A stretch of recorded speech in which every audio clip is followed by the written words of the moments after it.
Fine now. Thank you, everybody, and welcome to our first Civic Engagement African Diaspora webinar.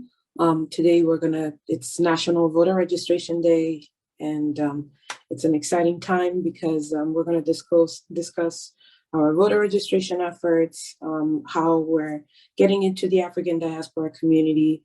We're gonna also talk about policy and community engagement. And I just wanted to share a few housekeeping rules. Please do not come off mute. Allow our panelists to finish their presentations. There will be a question and answer session right at 3:50. So please write your questions in the chat so that we can queue them in. We won't have time, unfortunately, for individual people to ask questions by raising their hands. So if you could please ask your question in the chat so that we can ask them in the end. I am so glad to be here today. It's very exciting to see some of our folks organizing African diaspora communities. And so without further ado, I'm going to allow everyone participating to introduce themselves. My name is Nneka Achapu.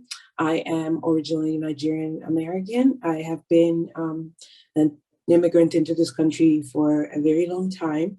And just like everybody comes here and has a process, I am been engaged in making sure that folks from having a green card to naturalization are engaged in the voting and political process. And so I'm excited to be here to talk about civic engagement with my colleagues, Bert Bayou, who's our director in the DMV area. And then we also have Konaté, who is our policy director. And we also have our special guest, Koroma, who's a community leader. But I'm not going to talk much more. I'm going to give them an opportunity to introduce themselves. So Bert, if you could please give us an intro. Hello, good afternoon, everyone. Thank you, Nneka. Yes, my name is Bert Bayou. I'm the African Communities Together Director for the DC, Virginia, and Maryland area. I'm originally from Ethiopia, or like Nneka, I've been here for many years. Our chapter here in the DMV area, we do civic engagement campaign every year, focused on African immigrants, mostly in Virginia and some in DC. And we particularly focus our turnout efforts and canvassing around elections like this year's, which is a midterm election, or in Virginia, there's every year there's election, whether it's for state, federal, or county and city. And we want, we always strive to, to educate our community to participate and vote in these local elections, because it really matters for our community that our community votes in this and have a voice in these elections, because these elections really matter on what our community really cares about. So I'll go in much more into details about these things during the panel, but glad to be here. Thank you.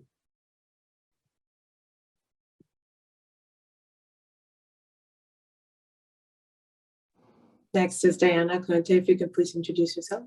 Sure, thanks, Nneka. Hi, everyone. My name is Konaté, and as Nneka mentioned, I am the policy director here at African Communities Together. I'm based in DC, originally from the Ivory Coast.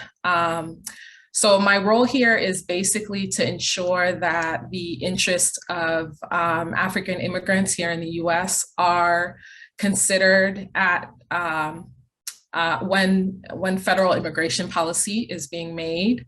A lot of the work that ACT has been involved in and around has been trying to ensure that the African community has status in this country, whether the goal always being permanent status, but some form of status, including temporary status, for example, TPS, DED. That's in a nutshell, the work that I do here, and happy to be on the call. Thank you, Diana. Danielle, if you could please introduce yourself. Yes, and good afternoon, everyone. I'm Daniel Koroma, originally from Sierra Leone. My mother is from Ghana, so I have to represent my mom as well.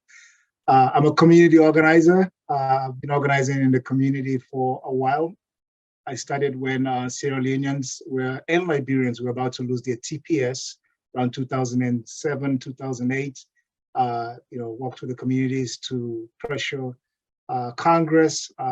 Liberians were able to get a deferred TPS. Sierra Leoneans, to be more specific, 6,800 Sierra Leoneans lost their status overnight.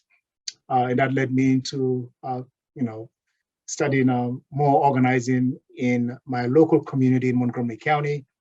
Was of course one of the first Africans, actually I was the first African appointed by the county executive here in Montgomery County, and then the liaison to the African and Caribbean communities.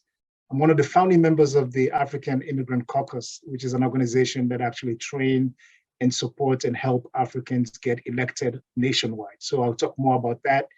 But as I say, I'm happy to be here. This is like a family reunion. I haven't seen Diana and Nneka and Bert in a while, so thank you so much for having me.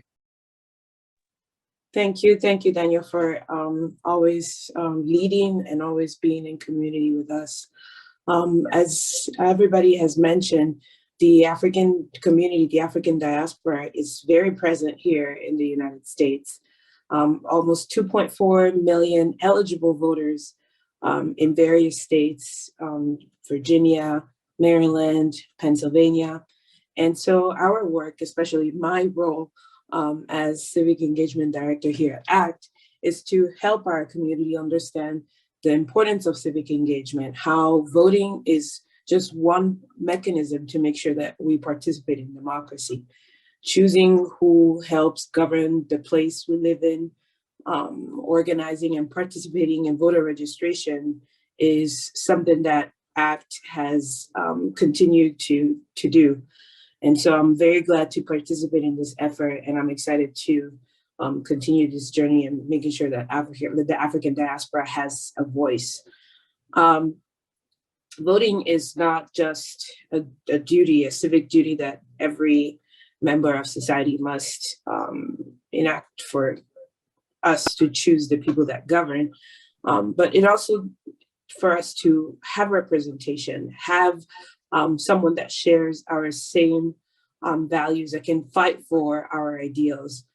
And so it's on this National Voter Registration Day, I want to make sure that our members, our audience, the people who will be hopefully tuning in and watching this webinar again, to ensure that they are registered to vote, that they have a plan. And I'm going to cut right through the chase and ensure that everybody goes to vote.gov to at least check the registration status, and then register to vote if you're not in your state, because the work that we're doing is not only local DMV area, Pennsylvania, it is nationwide. We want to make sure that our African diaspora communities everywhere in the United States is ready and equipped with a plan to make sure that their voices are heard. So go on vote.gov to check your registration status, check if you're registered, because the deadlines are coming up really fast in October. And if you are not able to physically get to a voting location, make sure that you have your absentee ballot and that you've already applied for it so that you can send it back, you can mail it back in time so that, your vote can be counted. And just make a plan to vote early. If you have, we work relationally. And so bring a friend with you, bring your family with you, and just, make sure that you participate, because everybody's voice matters. And so in all of this, I also want to highlight the fact that many communities have folks that are still waiting for their naturalization status to change. I want to encourage those also who are undocumented that while you might not physically be able to vote yet, you can still participate in the process. You can still volunteer your time to make phone calls, to canvass, and you can still give a ride to someone to the polls. So I just want to encourage everyone who is interested in getting to know more about the work that we are doing to get in touch with us.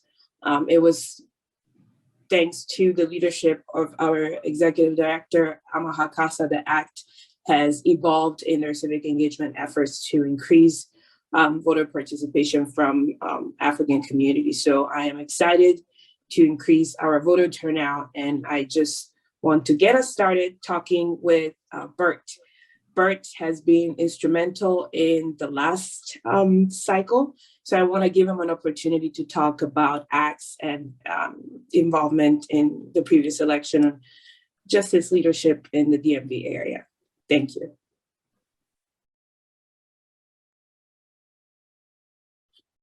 All right, thank you. So, as I said earlier, most of our civic engagement work has been concentrated in Virginia, mostly in Northern Virginia, where our numbers are really high. In the cities like Alexandria, Arlington, Fairfax County, Prince William County, and some in Loudoun County. So the first challenge that we have faced, with doing civic engagement work with our community has been actually having African voters lists. There's no such a thing anywhere that you can find. Like, you have to create it yourself. And what we have been doing was like literally looking at the whole voter list and picking out African sounding names from the voters list in all the voting areas. So we have done that for 2021 in Virginia. So, and by doing that, the team of canvassers would call the names that they think is African and skip the other names. By doing that, we were able to aggregate about 30,000 voters. It's not 100% clean. There are some names which we're not sure about. But at least the majority, about 70% of the list that we have now has African voters on our VAN account. So most of the outreach work was done by phone banking, developing a very concrete script. That was very important because it was 2021. Like, in a lot of people's minds, there's no election going on. There's no election. Election is done in 2020. But there was very important elections happening in Virginia: the governor's race, the city council races, the state assembly. All these votes were happening, and historically, our community was not voting on these elections. So we have to talk to people about that there are elections this year, but we also have to talk about why those elections really matter on their day-to-day life. So, we trained our canvassers to talk to our community in a way by asking people, what's important for you in your life? Like, is it housing? Is it wages? Is it safety, or is it schools? Like, most of the time, these are the things which are important for our community. And by telling people, guess what? Like, these things are important, but the elections that happen every 4 years is not really what determines how what your minimum wage is going to be in your state. It's your local electeds that decide this. And if you care about healthcare, until about 2 years ago, Virginia had a very strict Medicaid law, and those things are decided by your state representatives and your governor. And also schools, it's your local government. So telling people that, like, what these electeds and what these officers are actually doing and how they're affecting on their day-to-day life. And of course, like we cannot talk about like who are the right candidates that you should vote for, but like it's about going and participating. For example, I think Diana will talk more about what, you know, the lobbying and advocacy work that we do, but at least locally, we have been organizing Africans for fair housing, for eviction moratoriums, for rental assistance, especially in COVID. And we went to this elected representative so many times to ask for these things, to advocate for, to win these reliefs during COVID. And we didn't go to Congress. We went to state representatives and city and the county governments, where we were, you know, teaching our community to testify, to organize, to visit their offices, and to learn to tell their stories. So people like actually meeting their local representatives who have this power on them was really powerful. Really, it's because, you know, most people who just follow the media or who just hear people talk about politics, they usually just hear about federal offices like this, the Senate, the House, the President, but actually, you know, meeting their mayor, city council members, state representatives, state senators, and even state governors, and you know, seeing how close they live to them too. There was a time where we had to go to a state senator's house to lobby for eviction moratorium. So all these things really matter, and you know, it's to educate our community to be part of the civic life in this country. As you all know, like most of African immigrants are recent immigrants, and we tend to see ourselves as like strangers, like guests to this country, but not actually like, even after we become citizens, like we don't really see ourselves as part of the political and the social fabric of this country. So I think our job here as organizers, canvassers, and leaders in the community is to educate and to empower our community to take part in the civic life. So this year, again, that's what we'll be doing. Our civic engagement work will focus again in Virginia, you know, in 2 contested districts in Northern Virginia.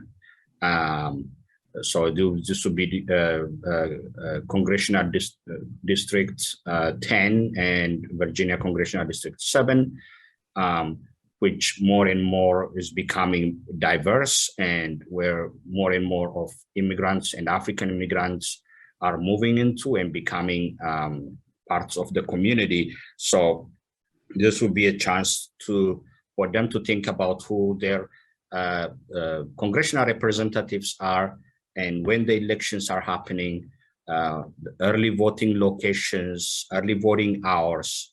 Our canvassers will be providing this information. So that's, you know, in a nutshell, that's what the campaign for the midterms is going to look like for our organization for the midterms.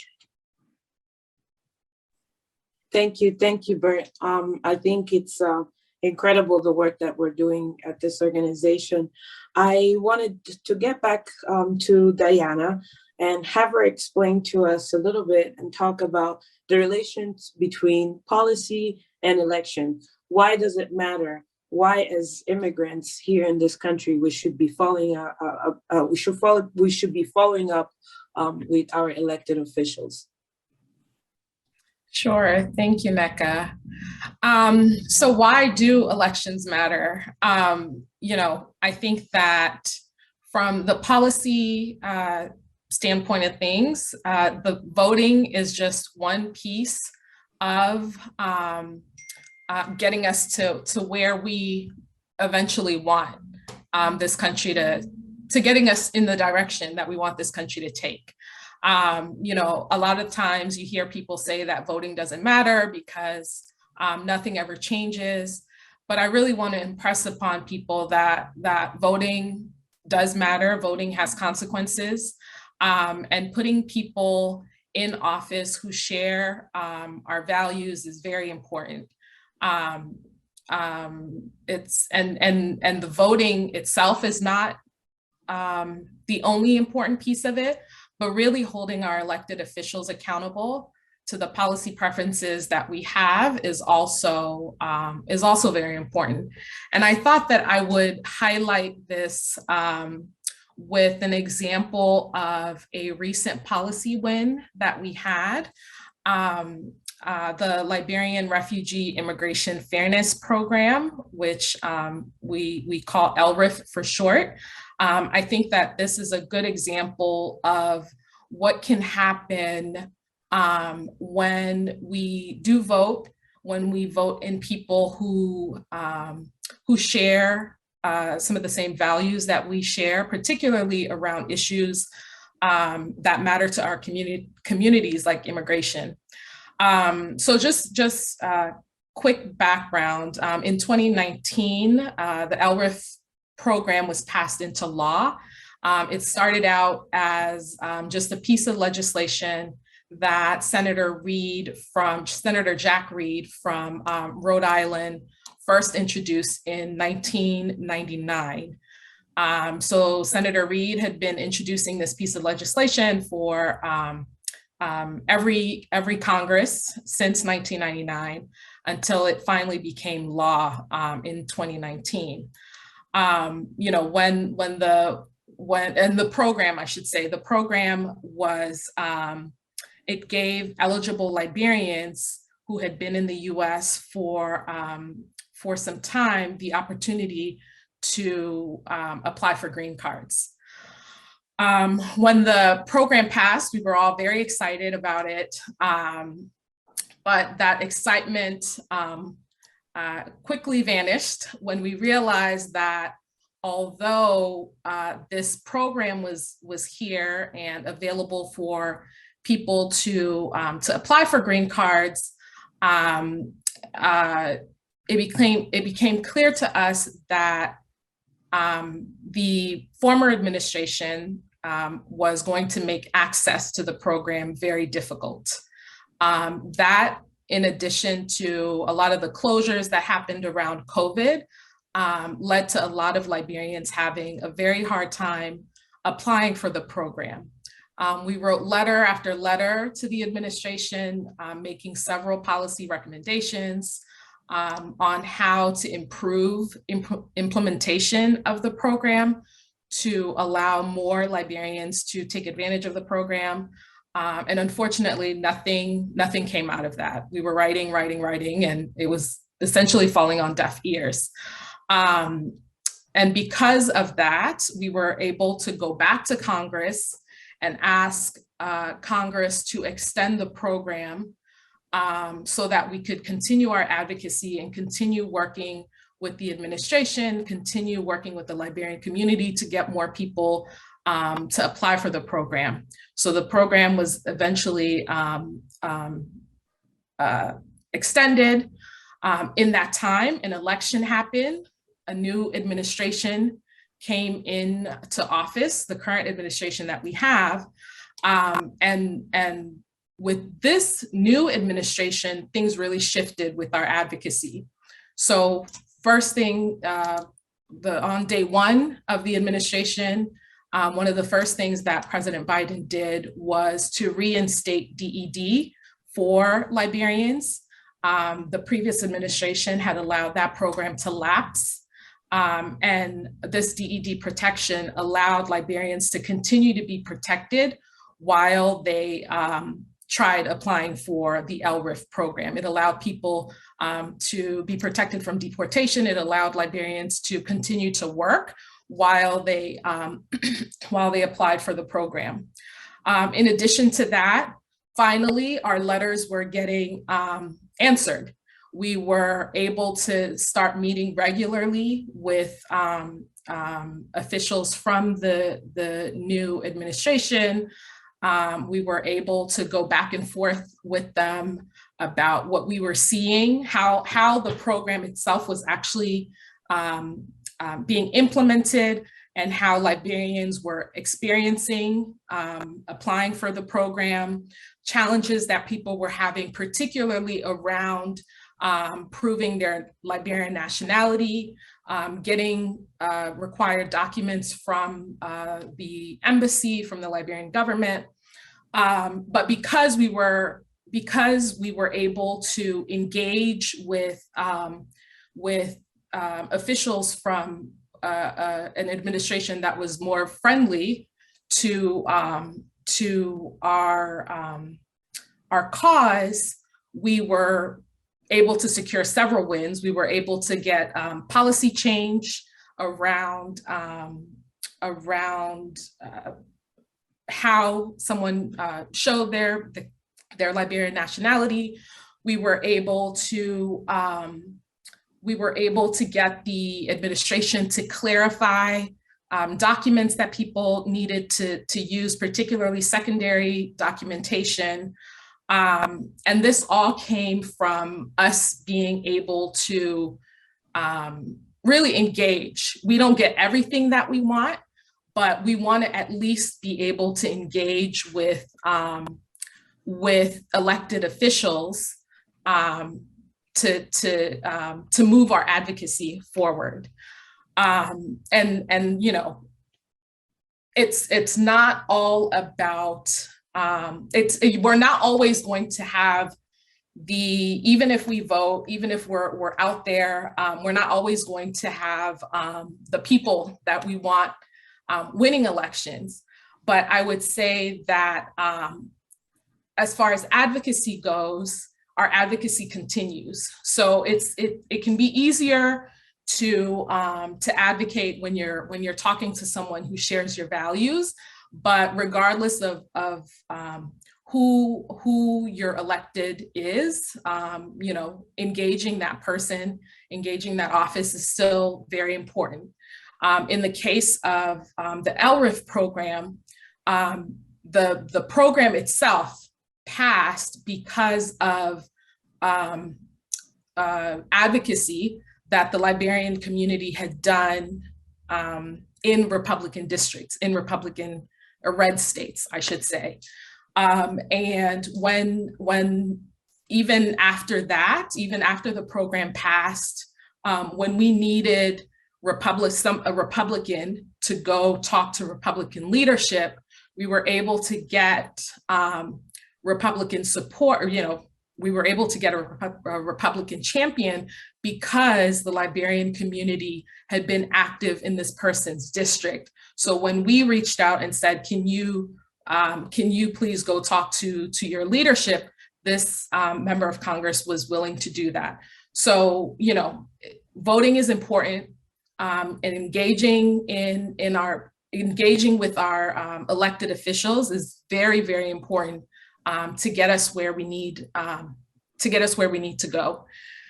And one other thing that I'll mention before turning it back is that, you know, a lot of the voting piece is limited to, federal voting is limited to citizens of this country.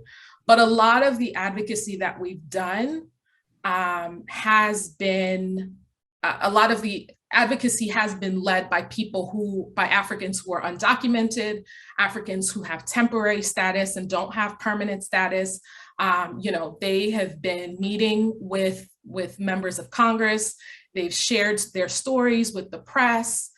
They've made calls, signed petitions, attended rallies and marches. So, you know, voting is not the only way to participate in our democracy. It's a very important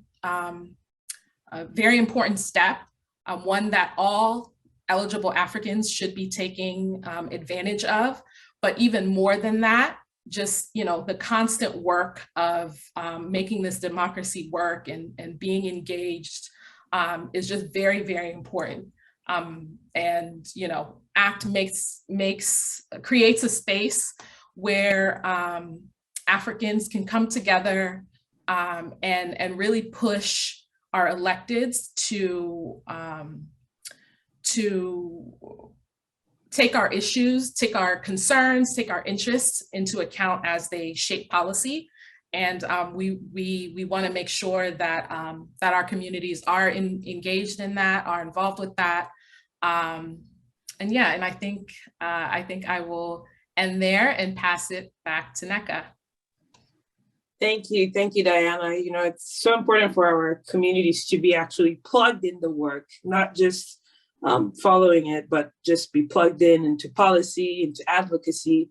And really, policy is a result of those who participate in the process. So starting to engage is so important. An election season is in full swing. And so it's important for us to fight back, especially against negative rhetoric directed at immigrants, as you're following in the news everywhere, with this case of asylum seekers and refugees. So it's important. I wanted to bring it back to Danielle. As you know, we talked about how we can get involved with local and not just federal, but also local and state elections, and working with elected officials to keep them accountable for critical issues such as, you know, immigration, housing, and really getting resources for our African communities. So we talk about voting as one of the stepping stones of our democracy, but I also want to talk about community organizing and having another way to have our community, our voices heard. So Danielle, if you can talk to us a little bit about the importance of being an active citizen and a community leader in your African community. If you could share your journey and how you navigated that through your work in the African community.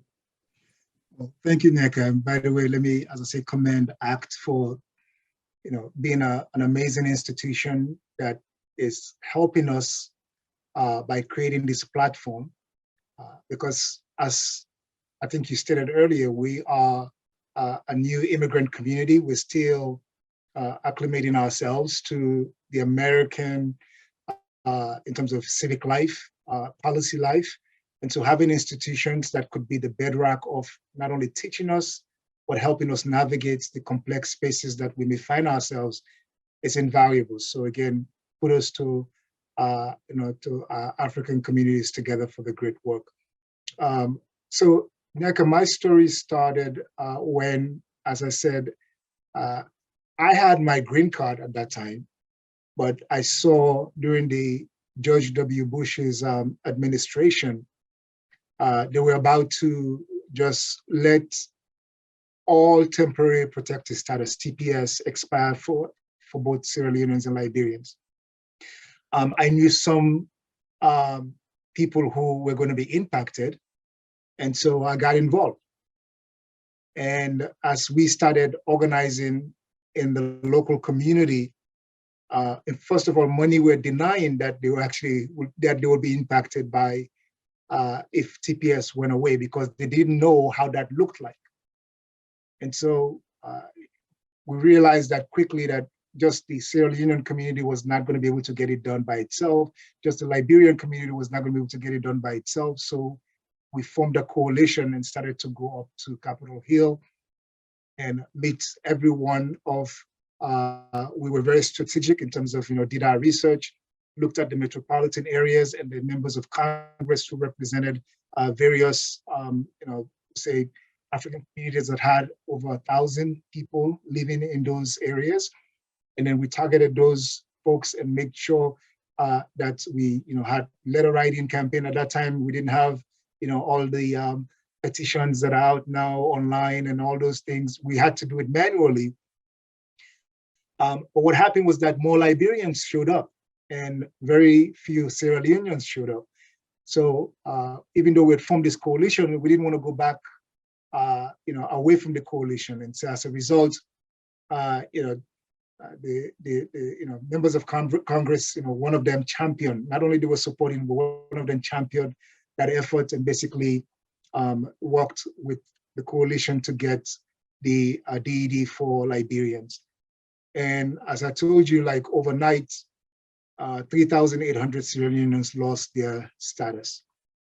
And I started receiving calls because many people, that's when they went to work the next day, the employers were like, we cannot employ you anymore because your status, you're out of status. Your work permit is no longer valid. We just got an email that, through your social security number, we're not able to employ you anymore.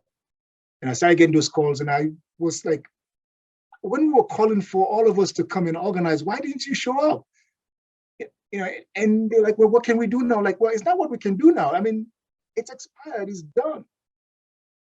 So again, it's one of those things where I know many people are going to be watching this, and even those who are here, like, we don't necessarily need to take action because something impacts us. Because at the end of the day, I mean, we are all Africans, right? There are many policies from, as we just talked about, local policies. Instead of, if let's say immigration is not something that you care about, how about business funding and support for your business, right? Or for businesses that that you care about. Well, guess what? Many of those appropriations are made from the city level to the county level to the state level, and of course, the federal government also have business funding that they do. So it may not be immigration, it may not be education, it may not be, but it may be foreign policy. Many of you still care about what happens back home. Well, guess what? As an organized community, you are able to basically not only influence elected officials to say, we want to see democracy prevail in our country back home. We want to see, good governance, right? We want to see more women in politics, from other countries back home where we come from. We want to see transparency, right? We want to see less corruption. These are all things that, as you get involved, not only as a voter if you're an American citizen, but just being someone who has a civic life, you can impact that, because civic engagement is the lifeblood of any democracy, especially here in America, because we are a representative democracy, which means if you're not engaged or if you're not involved, I think the slogan is, if you're not at the table, then you're on the menu, because there are other people now making decisions for you. So that's what I decided to do. Didn't do it for, because I was directly impacted, but as I say, indirectly, I knew somebody who was going to be impacted if TPS went away. And when TPS went away, guess what? She was impacted, right? But then later on, when all the other TPS that was restored, we were able to get other Sierra Leoneans now at that time got engaged, got involved. But I agree that no one should sit on the sidelines anymore.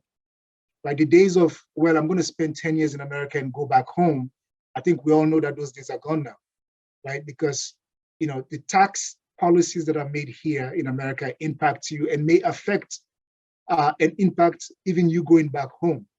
All the regulations that are being proposed could help you, right?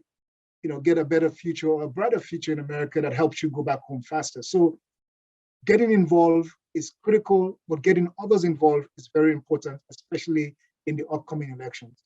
So look at not only the top of the ballot, but go all the way down the ballot, because those school board races impact the funding that goes into the schools where you attend or your children or grandchildren attend. Well, many of us know how education is important to Africans, right? For example, my mom never told me what to be. She said, well, you can only be a lawyer, doctor, or an engineer. Those are the three options she gave me, because she saw that that's where money was. So I didn't become a lawyer because I didn't like arguing with people. I didn't become a doctor because I don't like blood. So I became an engineer. But I can tell you for a fact that if it wasn't for the grants that I got, because my mom, she's not wealthy, so she couldn't afford to pay for my college. But those grants, those scholarships I received are what helped me not only to get an undergraduate degree, but also to get a graduate degree and even a postgraduate degree as well. So I say all this to say that there are things that are important to you that should really propel you to getting involved. And I challenge everyone who, you may be skeptical about, America, about policies. Guess what? That's the prism by which you should watch everything. Be skeptical. But guess what? That skepticism should allow you to get involved, because your involvement could not only help you in terms of understand the processes, but also could help somebody else who may need that help. At the end of the day, the way to get government to work for you is when those elected officials or those people running for office, they see you. They can see you individually, but it's more impactful when they see us collectively as Africans.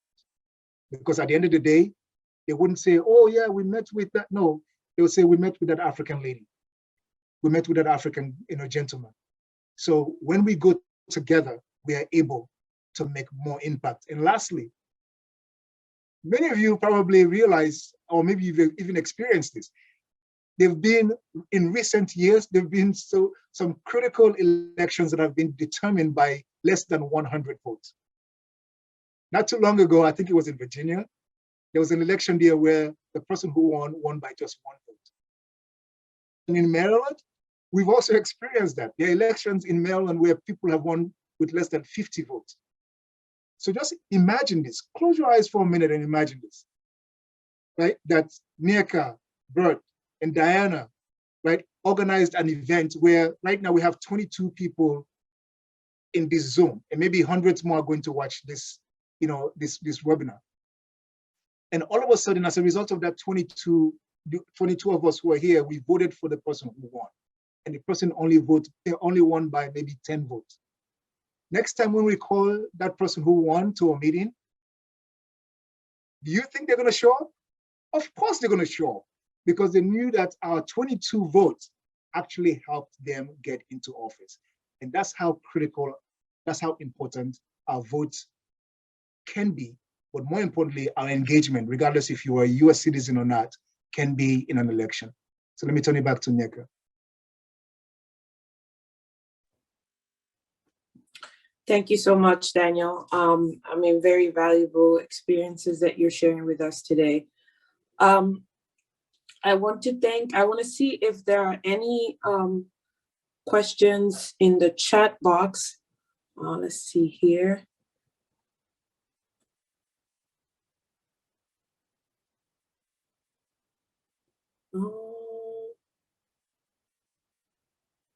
Sorry, this is the advantage of doing everything in real time. I don't see any major questions, but I'm gonna go ahead and almost close us out. But I just wanna thank everybody who took the time to join us for this webinar. We've talked about voting, and now the action, of course, is in your hands. As you know, voting gives us an opportunity to shape policy with the folks that believe in our values, doing the work to protect communities like ours. So one last time, I want to go ahead and remind you to visit the website, www.vote.gov, vote.gov, to ensure that you're registered to vote. And if you're not, please do so as soon as possible, because we're 50 days from the elections today. And so that's cutting it close. So if you have not made amends, please go ahead. This is a new era to begin tapping into our power, and it's gonna come through voting. So please, please, please, please make sure that you are fulfilling your civic duty, because it's very important. It's very important. It's our gateway to allow for our voices to be heard.